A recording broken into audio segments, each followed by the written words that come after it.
आज के इस वीडियो में हम व्यष्टि अर्थशास्त्र से संबंधित टॉपिक डिमांड क्या होती है इसके बारे में विस्तार से जानकारी प्राप्त करेंगे। देखिए, जन सामान्य में हम देखते हैं मुख्य रूप से तीन शब्द प्रचलित होते हैं। एक शब्द होता है इच्छा, दूसरा होता है आवश्यकता और तीसरा शब्द होता है मांग।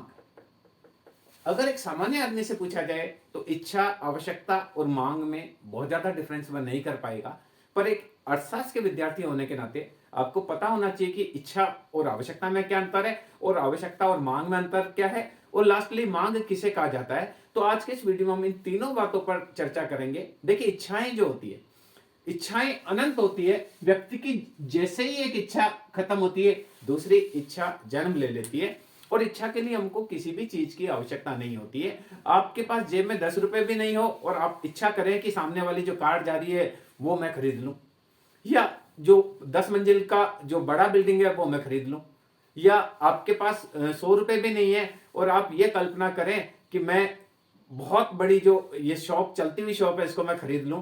कहने का तात्पर्य यह है, इच्छा करने का कोई भी पीछे कोई भी जरूरत नहीं है। इच्छा की जा सकती है, इच्छा के लिए कुछ भी जरूरत नहीं है। आपकी जेब में 10 रुपए ही हैं और आप इच्छा करें कि मैं पूरा भारत का एक शहर खरीद लूं, इच्छा करने का कुछ भी नहीं लगता है। दूसरी चीज ये है कि इच्छाएं अनंत होती है। जैसे ही कोई एक इच्छा हम पूरी करते हैं, दूसरी जन्म ले लेती है और व्यक्ति के जीवन पर्यंत तक इच्छाएं चलती रहती है। क्षण प्रतिक्षण हमारे दिमाग में जितनी सोच होती है, थिंकिंग के साथ हमारी इच्छाएं परिवर्तित होती है। और आप कहीं, मान लीजिए आप कहीं जा रहे हैं, आपने मिठाई की दुकान देखी तो आपको मिठाई खाने की इच्छा हो जाएगी, कपड़े की दुकान देखी तो आपको कपड़े खरीदने की इच्छा हो जाएगी, शाम कार का शोरूम देखा तो आप सोचेंगे मैं कार ले लूं। यानी इच्छाएं जो होती है वो अनंत होती है और क्षण प्रतिक्षण बदलती है।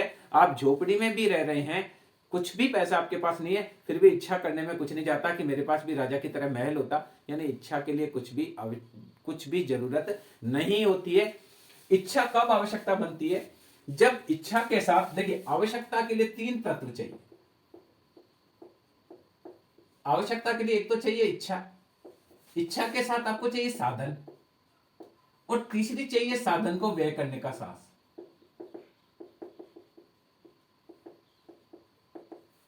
तो ये जो है, देखिए, कुछ इच्छाएं ऐसी होती है जिनके लिए हमारे पास साधन ही नहीं है। मान लो एक व्यक्ति है, वो सामान्य किसान है या सामान्य मजदूर है और वो इच्छा करता है कि मैं 5 मंजिल का बहुत बड़ा एक बिल्डिंग खरीदूंगा। तो उसके पास इतने पैसे नहीं है कि वो खरीद सकता है, या वो ये सोचता है कि मैं अपना एक पर्सनल एरोप्लेन रखूंगा, तो उसके पास इतना पैसा नहीं होता है कि वह उसको खरीद सके। पर अगर वो आदमी ये इच्छा रखता है कि मैं 10 रुपए की जलेबी खाऊंगा, तो उसके पास उतना पैसा होता है। वो आदमी ये इच्छा रखता है कि दीपावली पे मैं एक नई ड्रेस खरीदूंगा, तो उसके पास उतना पैसा होता है, साधन होते हैं। तो देखिए, इच्छा कब आवश्यकता बनती है? जब इच्छा के साथ साधन भी हो। कई इच्छाएं ऐसी होती है जिनके बदले में हमारे पास साधन नहीं होते हैं और कुछ इच्छाएं ऐसी होती है जिनके लिए हमारे पास साधन होते हैं। सपोज कीजिए एक व्यक्ति है, वो कॉलेज में पढ़ाता है, प्रोफेसर है और वो 1.5 लाख रुपए महीना तनख्वाह प्राप्त करता है। तो अगर उसकी इच्छा है कि मैं एक कार खरीदूं, एक लग्जरी कार खरीदूं, तो वह इच्छा पूरी हो सकती है क्योंकि उसके पास उतना साधन है। पर यही व्यक्ति ये सोचता है कि मैं एक प्राइवेट जेट एरोप्लेन अपने पास रखूं, वह उसकी इच्छा पूरी नहीं हो सकती क्योंकि उसकी तनख्वाह और उसके पास इतने साधन नहीं है कि वह उसको अफोर्ड कर सके। अंबानी और अडानी उसको अफोर्ड कर सकते हैं, पर वह एक जो प्रोफेसर है वह उसको अफोर्ड नहीं कर सकता। तो कहने का तात्पर्य क्या है? इच्छा कब आवश्यकता बनती है? जब इच्छा हो, इच्छा के साथ साधन भी हो और तीसरी चीज जो होती है, साधन को खर्च करने के लिए वह व्यक्ति तैयार भी हो। तब इच्छा किस में कन्वर्ट हो जाती? आवश्यकता में। हमने एक इच्छा व्यक्त की कि इस दीपावली पर हम नई ड्रेस लेंगे, तो हमारी इच्छा है, इच्छा के साथ हमारे पास पैसा भी है और उस पैसे को अगर हम खर्च करने के लिए तैयार होते हैं तो फिर ड्रेस हमारी आवश्यकता बन जाती है। कोई कंजूस आदमी है, उसकी भी इच्छा होती है कार खरीदे, उसने जिंदगी भर पैसा खर्च नहीं किया, तो उसके पास साधन भी होते हैं, पर क्या नहीं होता है? उस साधन को खर्च करने का साहस नहीं होता है। जब भी हम जलेबी वाले की दुकान के पास से निकलते हैं, हमारी इच्छा होती है कि जलेबी खा लें, इच्छा होती है, इच्छा होने के साथ हमारे पास पैसा भी होता है, इतना पैसा तो होता ही है कि हम 10-20 रुपए की जलेबी खरीद लें। तो इच्छा है, इच्छा के साथ साधन है, पर कभी हम जलेबी खरीदते हैं, कभी नहीं खरीदते हैं क्योंकि उस पैसे को खर्च करने का हमारे पास साहस नहीं होता है। और वो साहस किस रूप में नहीं होता है? अरे बहुत ज्यादा मीठा खाएंगे, मोटा हो जाऊंगा। ये क्या है? इच्छा को, पैसे को खर्च करने के साहस की कमी। कई बार व्यक्ति कंजूस होता है तो भी उसको खर्च नहीं करना चाहता है। कई व्यक्ति यूं सोचते हैं कि मैं बार बार यही चीज खाता रहूंगा तो हो सकता है मेरे को और कोई बीमारी लग जाए, शुगर हो जाए। तो कहने का तात्पर्य क्या है कि इच्छा कब कन्वर्ट होती है? देखिए, इच्छाएं जो होती है वो इच्छाएं खूब सारी होती है, पर इच्छाओं में से कुछ में साधन होते हैं, कुछ में साधन नहीं होते हैं, तो आवश्यकताएं और कम हो जाती है। इच्छा की तुलना में आवश्यकताएं कम होती है, क्योंकि कुछ इच्छाएं ऐसी होती है जिनके लिए हमारे पास साधन ही नहीं होते हैं, और कुछ इच्छाएं ऐसी होती है जिनके लिए साधन तो होते हैं पर हम साधन को खर्च करने के लिए तैयार नहीं होते, क्योंकि मुद्रा को नगद रूप में रखने से हमको ज्यादा यूटिलिटी मिलती है बजाय वस्तु को खरीदने के। तो इच्छा जब आवश्यकता में कन्वर्ट हो जाती है तो ये क्लियर चीज आप समझ में आ गए होंगे कि जब इच्छा के साथ हमारे पास साधन हो, यानी पैसा हो उस इच्छा को पूरा करने का, और उस साधन को हम खर्च करने के लिए तैयार हो, तो फिर वो इच्छा किस में कन्वर्ट हो जाती है? आवश्यकता में कन्वर्ट हो जाती है। परंतु किसी वस्तु की आवश्यकता भी मांग नहीं कह सकते, क्योंकि देखिए, मैं ये कहूं मुझे कार की आवश्यकता है, इसका मतलब ये नहीं कि मैंने कार मांग ली, क्योंकि अभी मेरे को फिक्स नहीं है कि मैं कौन सी कार खरीदूंगा, हुंडई की खरीदूंगा, मारुति की खरीदूंगा, वॉक्सवैगन की खरीदूंगा या किया की खरीदूंगा, तो एक वो भी क्लियर नहीं है। दूसरा ये भी निश्चित नहीं है कि मैं किस रेंज की कार खरीदूंगा। कार 8 लाख की भी आती है, 40 लाख की भी आती है।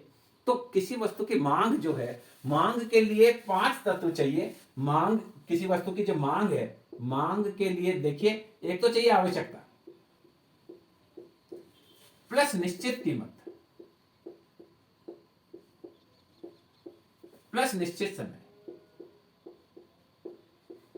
यानी कई बार क्या होता है, हमें जींस की आवश्यकता है, हमको एक नई ड्रेस लेनी है, हम ड्रेस लेने के लिए, इसका मतलब हमारी इच्छा है नई ड्रेस लेने की, इच्छा के साथ हमारे पास नई ड्रेस खरीदने के पैसे भी हैं, साधन है, और हम साधन को खर्च करने के लिए तैयार भी हैं। तो हम कपड़े वाली दुकान पर चढ़ जाते हैं और उनको कहते हैं नए कपड़े दिखाइए, पर कपड़े वाला उस ड्रेस के 1500 रुपए मांग रहा है और हमको लग रहा है 1000 रुपए से ज्यादा की नहीं है, बहुत ज्यादा रेट मांग रहा है, तो हम नहीं लेते हैं। तो हमारे पास देखिए, आवश्यकता थी, कपड़े को खरीदने की इच्छा थी, इच्छा के साथ साधन थे, साधन को हम खर्च करने के लिए तैयार भी थे, पर क्या फिक्स नहीं हुआ, वहां कीमत निश्चित नहीं हुई, हमको लगा कि ये महंगी दे रहा है तो हम नहीं लेते हैं। कई बार समय निश्चित नहीं होता है तो भी हम वस्तु की मांग नहीं करते हैं, क्योंकि मान लीजिए हमारा एक मेहमान आने वाला है, वो मेहमान आने के लिए पूर्व तैयारी के रूप में हमको मिठाई लेनी है, हमको थोड़ी नमकीन लेनी है, तो हमारी इच्छा है, हमारे पास नमकीन और मिठाई खरीदने के लिए साधन है, और हम साधन को खर्च करने के लिए तैयार भी हैं। नमकीन की और मिठाई की कीमत भी निश्चित है कि नमकीन जो आएगी वो मार्केट में 300 रुपए किलो आएगी, मिठाई 500 रुपए किलो आएगी। पर मेहमान का आना निश्चित नहीं है कि वो कल आएंगे परसों आएंगे, तो हम नमकीन और मिठाई को नहीं खरीदते हैं, क्योंकि वहां पर समय निश्चित नहीं है कि कल सुबह आने वाले हैं या परसों सुबह आने वाले। ये कंफर्म हो जाता है कि कल सुबह आने वाले हैं तो हम आज खरीद लेंगे, और अगर ये लग रहा है कि परसों आएंगे तो हम कल खरीदेंगे, आज नहीं खरीदेंगे। तो मांग क्या है? मांग में 5 तत्व चाहिए। किसी वस्तु के खरीदने की इच्छा चाहिए, इच्छा के साथ साधन चाहिए, और साधन को हम खर्च करने के लिए तैयार हो, साथ ही कीमत भी निश्चित हो और समय भी निश्चित हो। तो इस आधार पर मांग क्या है? किसी वस्तु की निश्चित कीमत पर निश्चित समय में मांगी जाने वाली मात्रा ही मांग कहलाती है। मैं एक बार और रिपीट करता हूं, मांग क्या है? किसी वस्तु की निश्चित समय में निश्चित कीमत पर मांगी जाने वाली वस्तु की मात्रा ही मांग कहलाती है। अलग अलग अर्थशास्त्रियों ने मांग को अपने अपने ढंग से परिभाषित करने का प्रयास किया। कई बार प्रश्न यह आ जाता है कि डिमांड को डिफाइन कीजिए, मांग को परिभाषित कीजिए। तो आपको बिल्कुल सिंपल परिभाषा कहनी है, किसी वस्तु की निश्चित कीमत पर निश्चित समय में मांगी जाने वाली वस्तु की मात्रा ही मांग कहलाती है। यानी 2 चीज फिक्स हो, निश्चित समय हो, निश्चित कीमत हो। तो मांग में देखिए 3 चीज मेन रूप से होती है। एक तो प्रभावपूर्ण इच्छा, जिसको हम बोलते हैं आवश्यकता। मांग में 3 चीज की हम महत्वपूर्ण बात करेंगे। पहली चीज होती है मांग में प्रभावपूर्ण इच्छा। इसको हम प्रभावपूर्ण इच्छा को ये लिख सकते हैं, इच्छा प्लस साधन प्लस व्यय का साहस, व्यय करने का साहस। दूसरी चीज मांग में चाहिए निश्चित कीमत। अगर कीमत निश्चित नहीं होगी तो मांग नहीं होगी। और तीसरी चीज निश्चित समय। ये तीनों चीज होगी तो मांग होगी। तो हमने पहले से क्लियर किया है कि निश्चित कीमत पर और निश्चित समय में जो वस्तु मांगी जाती है उसे ही मांग कहा जाता है। अलग अलग अर्थशास्त्रियों ने मांग को इसी रूप में कहीं ना कहीं परिभाषित करने का प्रयास किया। जैसे प्रोफेसर बेहनम क्या कहते हैं, किसी वस्तु की मांग वह मात्रा है जो किसी दी हुई कीमत पर एक निश्चित समय में उपभोक्ता के द्वारा क्रय की जाती है। या हम दूसरी परिभाषा देखें, प्रोफेसर पेंशन जो है किसी वस्तु की मांग के अंतर्गत वह विभिन्न मात्राएं सम्मिलित होती है जो उपभोक्ता के द्वारा निश्चित कीमत पर खरीदी जाती है। इसी प्रकार से मार्शल जो बाबर नाम के एक इकोनॉमिस्ट हुए, प्रोफेसर बाबर, वो क्या कहते हैं कि मांग से आशय एक दी हुई वस्तु की विभिन्न मात्राओं से है जो उपभोक्ता एक बाजार से निश्चित कीमत पर वह निश्चित समय में खरीदेगा।